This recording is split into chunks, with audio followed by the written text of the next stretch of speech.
顾爱卿，倘若朕要是赐云长公主为婚，你意下如何？陛下抬爱太后垂怜，微臣心意领了，但微臣已为人夫。顾侍郎娶妻时，门第便不相配。如今顾侍郎是朝廷命官，深得陛下的器重，乃人中龙凤，休妻再娶便是。顾侍郎为何还不谢恩？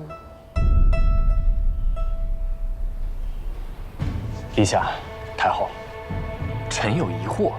好，但说无妨。微臣读过圣贤书，懂得这为人夫婿之礼法中有3不去：无娘家傍衣不去，为公婆服丧3年，服侍3年不去，同贫贱后富贵不去。微臣的妻子柳玉茹在扬州也是无娘家可依，为公爹服丧，服侍公婆可谓是尽心尽力，无微不至。那与微臣结发以来，我们也是同甘苦共患难，不离不弃。就算是顾家落了难，也没有因为贫贱嫌弃过微臣。顾侍郎，你与本宫说这些是什么意思啊？微臣是想问太后，那我若是因为富贵而休妻，便是对糟糠之妻不忠，对患难之交不义；那若是为了攀龙附凤，搞得家宅不宁，那是对高堂不孝。您身为慈母，这慈母之心真的愿意把公主嫁给我这样一个不仁不义、不忠不孝之徒吗？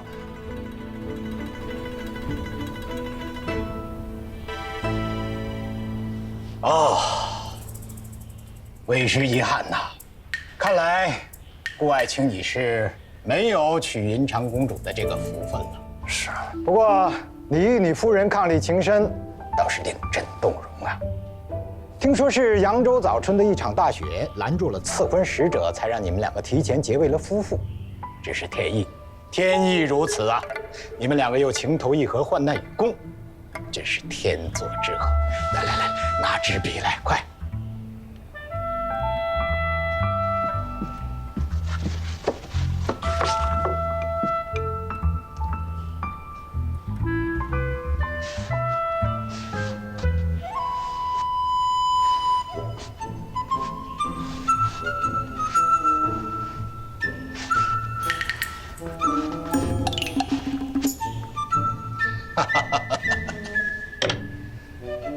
朕要将此4字御笔制成牌匾，赐予顾侍郎贤伉俪。多谢陛下。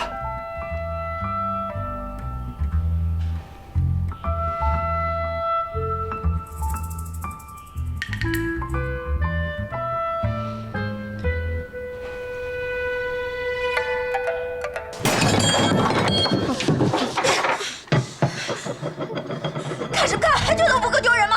公主殿下，请息怒！滚！都给我滚出去！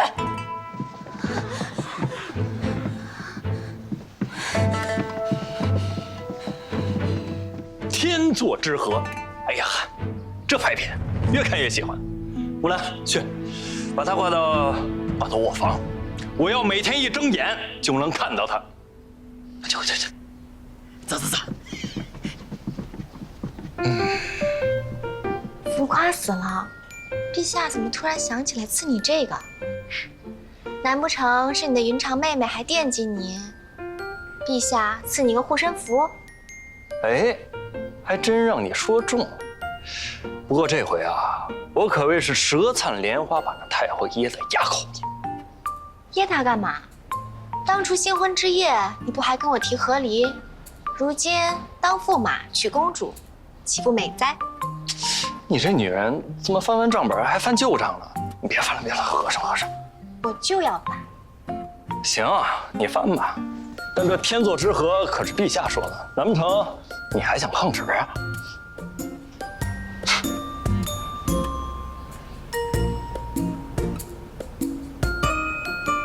怎么了？我觉着有点古怪。陛下向来宽仁，又素知你我是患难夫妻，肯定不愿意出面拆散。当初太后献出东都，天子欠了他一份贵重无比的人情，可如今太后硬要陛下为难，把人情用这儿，委实奢侈了些。这桩婚事的意图，定然没有这么简单。我深得陛下信任，叫我彻查库银，这触犯的全是前朝老臣的利益。太后的胞兄陆勇是前朝老臣之首，太后一定不希望陛下继续查下去。没错，我身为纯臣，这倚仗的就是陛下的信任。若是娶了公主，那便是和太后前朝老臣一党，陛下就再也不能信任我。这一招如此阴森，似两拨千斤，听着倒像是罗子尚的手笔。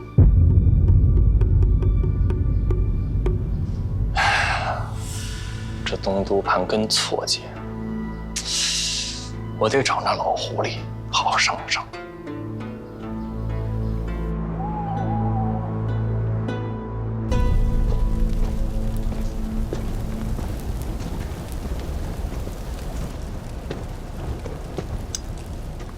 嘿呦，你这过得不错嘛！看来我娘是白操心了。怎么，来东都这么久，才想起有这么个舅舅？跟你娘说一声，安她的心。来，进来坐。故事有画地为牢，势不可入，我就不进去了，外边挺好。随你。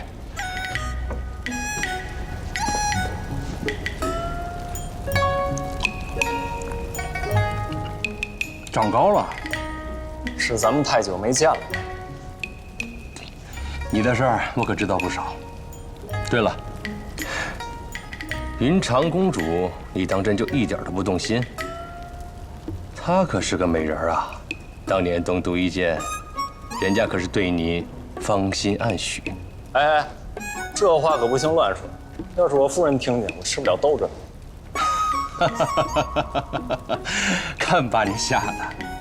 我这位素未谋面的外甥媳妇儿，怎么就镇住你了？说说正事吧。还不是你执意要查库银案，赐婚公主这个事儿只是一个开始，甚至不能说它是件坏事。可是你执意要查下去的话，那你是敬酒不吃吃罚酒了，小九思。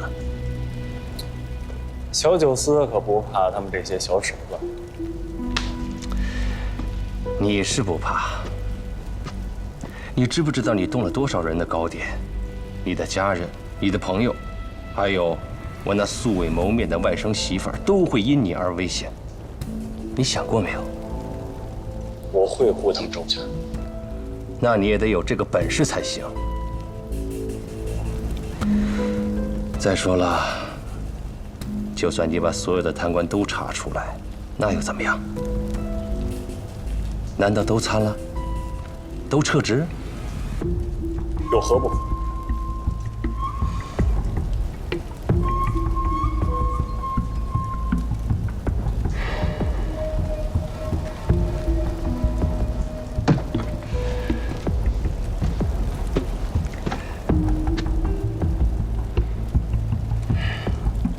你先回去吧，免得你娘担心。行。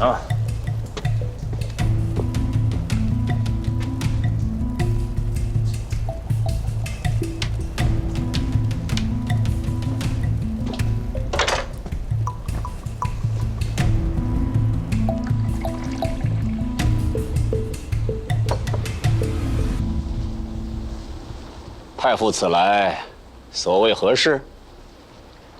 自是来为陆尚书排忧解难的。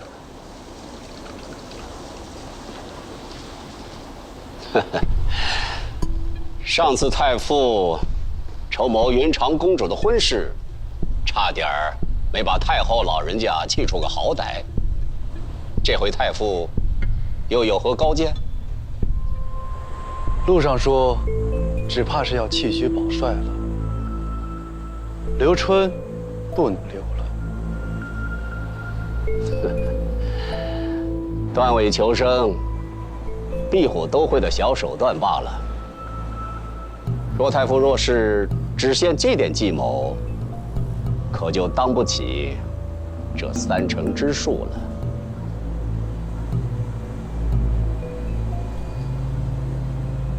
那些库银的3成，你知道是多少钱吗？你要想拿到这笔分账，就得拿出点真本事来，解决掉这个案子，不要让任何人再继续的查下去。陆尚书，再心急，也得听我把话说完吧。说。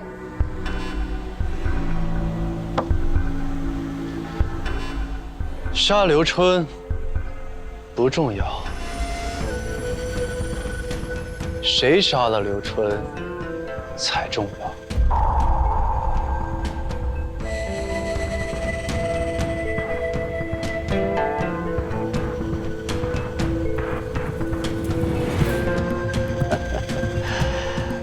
来人，给骆太傅上茶。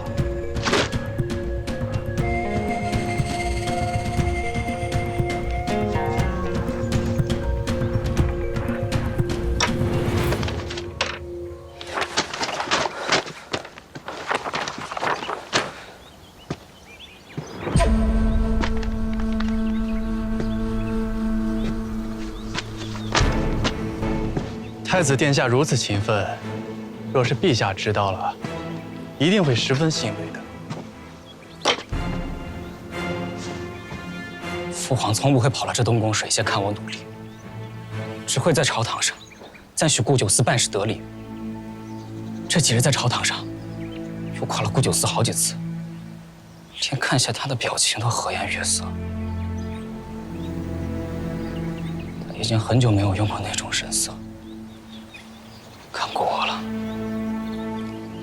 顾九思彻查库银一案，甚是得力，陛下难免赏识他呀。这有什么难的？说父皇把这件事交给我，我一定能办成。太子殿下既然有这份心意，那何不亲自去查？陛下只看结果，谁去查不重要，只要殿下赶在顾九思之前查出些眉目，那陛下自然会看见太子殿下的心意和才干。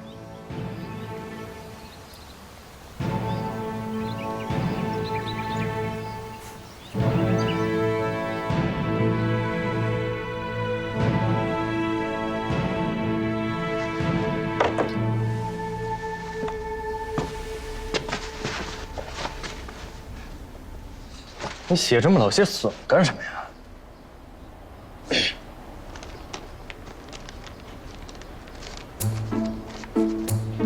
你看错了，那是韵，写的丑罢了。韵，我瞅瞅，嘿，还真是韵，夜韵的韵。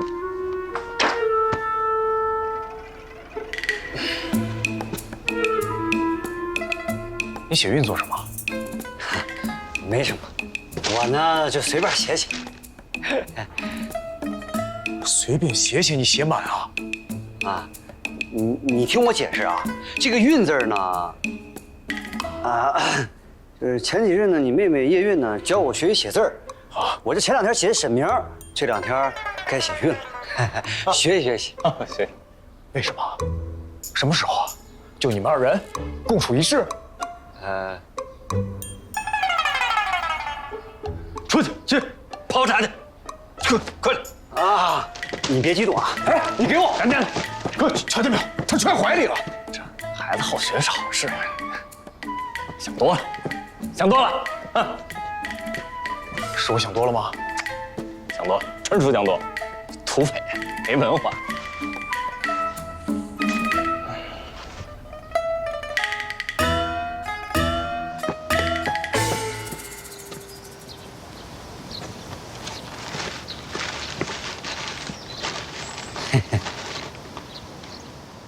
这不是写的挺好看吗？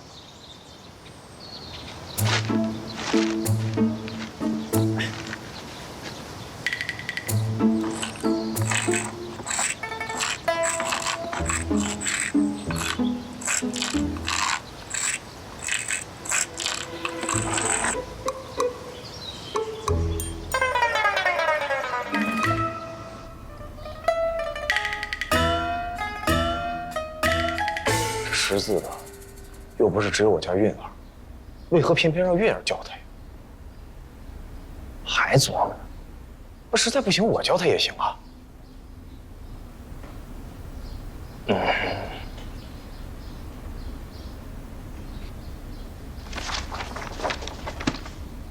这东湖的账册已经悉数查明了，漏洞百出，但这账却是平的。他们呀，肯定是有其他手段。我明白了，沈明啊，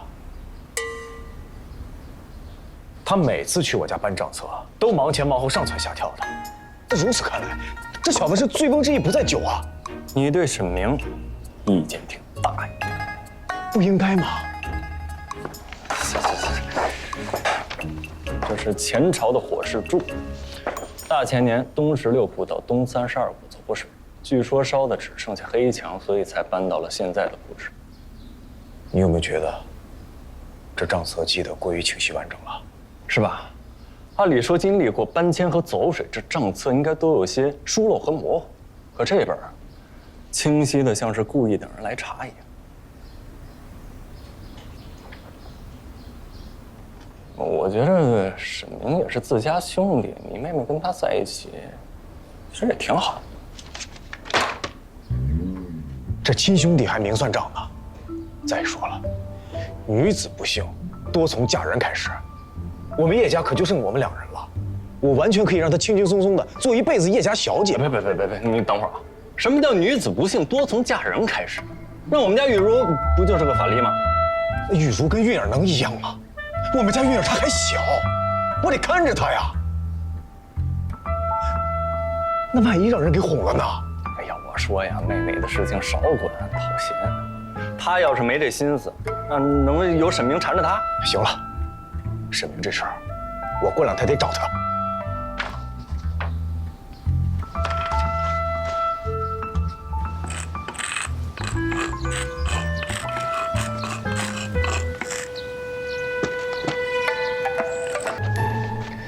你说这银库如此重地，发生了火灾，就没有官员详细记录吗？有，御史说了，夏日炎热，烛台多倾倒，这走水也是常事，并无可疑之处。这记录的御史叫什么名字呀？叫刘哲，他查验火灾没有问题以后，就把事情交给了户部，之后是一个叫周凯的人负责。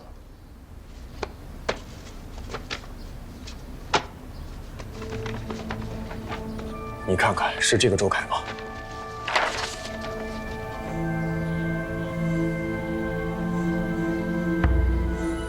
有迹可循。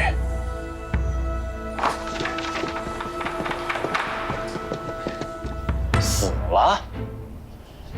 银库司员周凯3年前病退，1年前亡故，以其效力户部20载，陆尚书还自掏腰包拿了10两银子给他家送后治丧。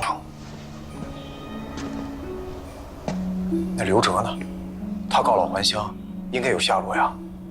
前年战乱波及他的住处，村子已经平了，人不知去向。怎么这么巧呢？我们要找的人，要么因贪墨被斩，要么因为战时叛逃下落不明，反正就是要找谁，谁就死无对证。倒不如说，正是因为他们死了，这线索才落在他们身上。我是真没想到，1500万两的巨银，原本以为就算他们的手伸到历年账册上也抹不平，谁成想，小看他们了。还有一处可查，要想神不知鬼不觉地抹平这1500万，并非易事。这造册之人是个线索。